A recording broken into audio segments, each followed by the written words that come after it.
8월 10일 금요일 한진자리 새벽 기도회를 시작합니다.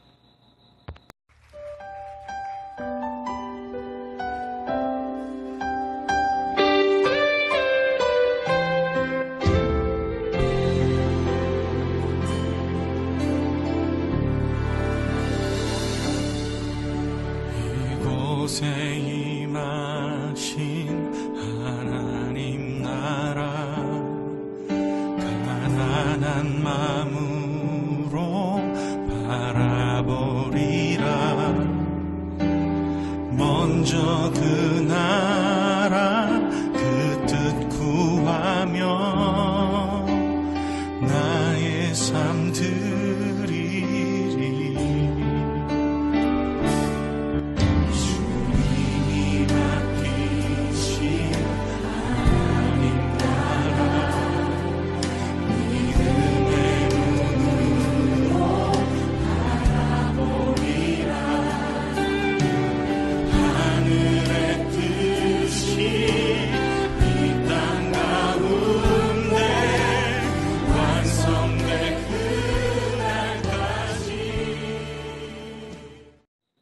오늘 우리에게 주신 하나님의 말씀은 열왕기하 13장 1절에서 13절까지입니다. 유다의 왕 아하시야의 아들 요아스의 제23년에 예후의 아들 여호아스가 사마리아에서 이스라엘 왕이 되어 17년간 다스리며 여호와 보시기에 악을 행하여 이스라엘에게 범죄하게 한 느밧의 아들 여로보암의 죄를 따라가고 거기서 떠나지 아니하였으므로 여호와께서 이스라엘에게 놓아사 늘 아람 왕 하사엘의 손과 그의 아들 베나닷의 손에 넘기셨더니 아람 왕이 이스라엘을 학대함으로 여호아스가 여호와께 간구하매 여호와께서 들으셨으니 이는 그들이 학대받음을 보셨음이라. 여호와께서 이에 구원자를 이스라엘에게 주심에 이스라엘 자손이 아람 사람의 손에서 벗어나 전과 같이 자기 장막에 거하였으나 그들이 이스라엘에게 범죄하게 한 여로보암의 집의 죄에서 떠나지 아니하고 그 안에서 따라 행하며 또 사마리아의 아세라 목상을 그냥 두었더라. 아람이 여호아스의 백성을 멸절하여 타작마당에 티끌같이 되게 하고 마병 50명과 병거 10대와 보병 10,000명 외에는 여호아스에게 남겨두지 아니하였더라. 여호아스의 남은 사적과 행한 모든 일과 그의 업적은 이스라엘 왕 역대지략에 기록되지 아니하였느냐. 여호아스가 그의 조상과 함께 잠에 사마리아에 장사되고 그 아들 요아스가 대신하여 왕이 되니라. 유다 왕 요아스의 제37년에 여호아스의 아들 요아스가 사마리아에서 이스라엘 왕이 되어 16년간 다스리며 여호와께서 보시기에 악을 행하여 이스라엘에게 범죄하게 한 느밧의 아들 여로보암의 모든 죄에서 떠나지 아니하고 그 가운데 행하였더라.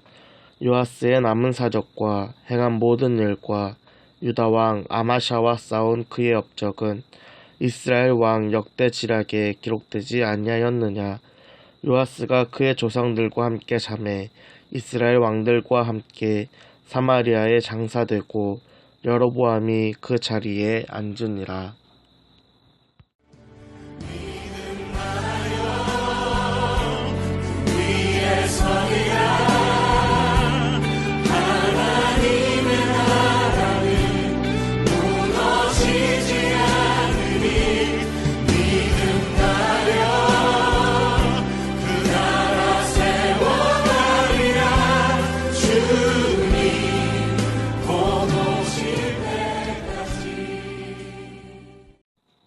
이스라엘의 왕 예후는 아합으로부터 이스라엘을 구원한 구원자입니다. 아합의 아내 이세벨과 그의 아들들을 숙청하고 바알을 섬기는 수많은 선지자들을 다 제거하였습니다. 아합과 이세벨이 민족적으로 여호와 신앙을 버리려고 할 때에 예후는 심판의 칼로 사용되었습니다. 그러나 성경에서는 이러한 예후를 여로보암의 죄에서 떠나지 않았다라고 평가합니다. 여로보암의 죄를 2번 기록하면서 예후의 우상 숭배를 강조하였습니다. 그는 바알을 멸하였지만 여로보암이 세웠던 금송아지를 섬겼습니다. 예후가 죽고 그의 아들 여호아하스가 이스라엘의 왕이 되었습니다. 여호아하스의 이름 뜻은 여호와가 치셨다라는 뜻입니다. 아마도 예후가 자신의 심판의 칼로 아합의 집안을 치던 때를 생각하면서 자신의 아들의 이름을 여호아하스로 지은 것이 아닌가 생각해 봅니다. 여호아하스는 유다 왕 요아스 23년에 이스라엘의 왕이 되어 약 17년간 이스라엘을 다스렸습니다. 그에 대해서 성경은 여로보암의 죄를 따라가고 떠나지 않았다라고 평가합니다. 여로보암의 죄를 따라갔던 아버지 예후의 길을 그의 아들 여호아스가 따라간 것입니다. 이처럼 죄는 아들과 자손들에게 대물림됩니다. 하나님께서는 우상을 섬기는 모습을 보시면서 이스라엘에 분노하셨습니다. 그래서 아람 왕 하사엘과 그의 아들 베나닷의 손에 이스라엘을 넘기셨습니다. 그러나 하나님께서는 화풀이로 이스라엘을 아람 손에 넘기신 것은 아닙니다. 하나님께서는 범죄한 이스라엘이 자신들의 죄를 깨닫고 하나님께로 돌아오길 바라는 마음으로 아람을 사용하신 것입니다. 이스라엘은 아람의 학대를 받았습니다. 그러자 이스라엘의 왕이었던 여호아스는 하나님께 간구합니다. 여호아스의 간구에 하나님께서는 그의 기도를 응답해 주십니다.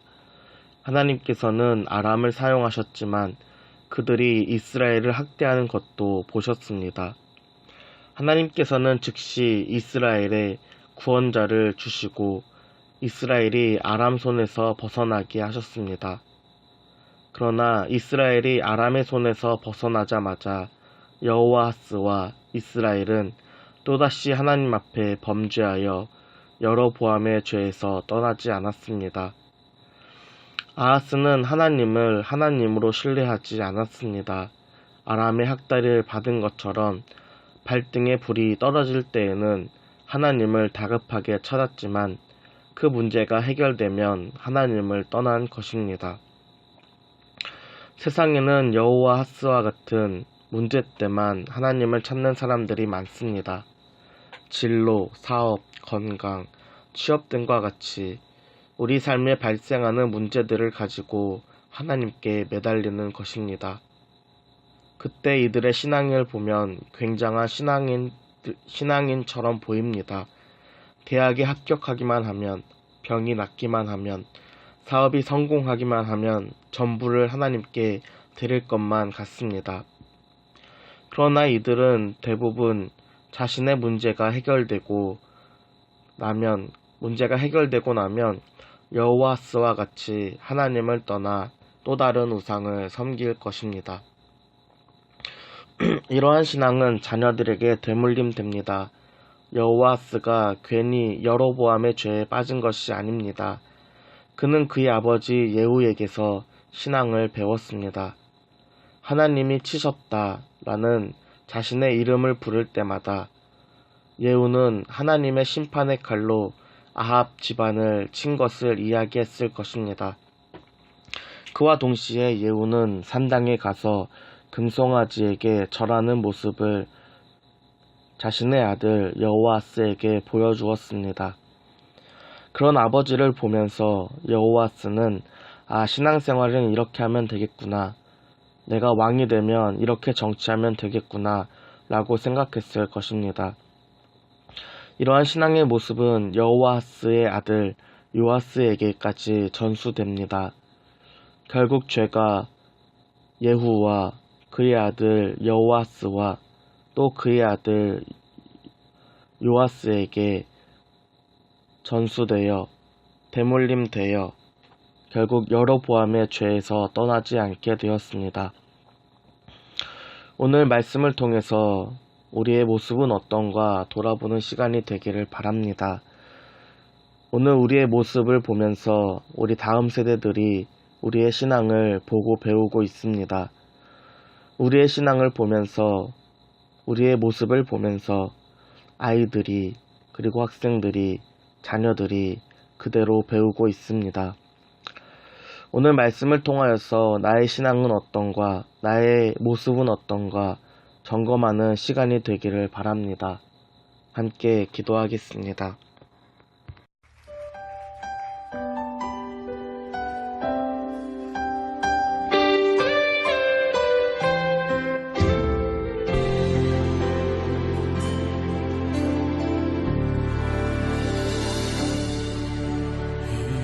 이곳에 임하신 하나님 나라 가난한 마음으로 바라보는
것임을 믿습니다.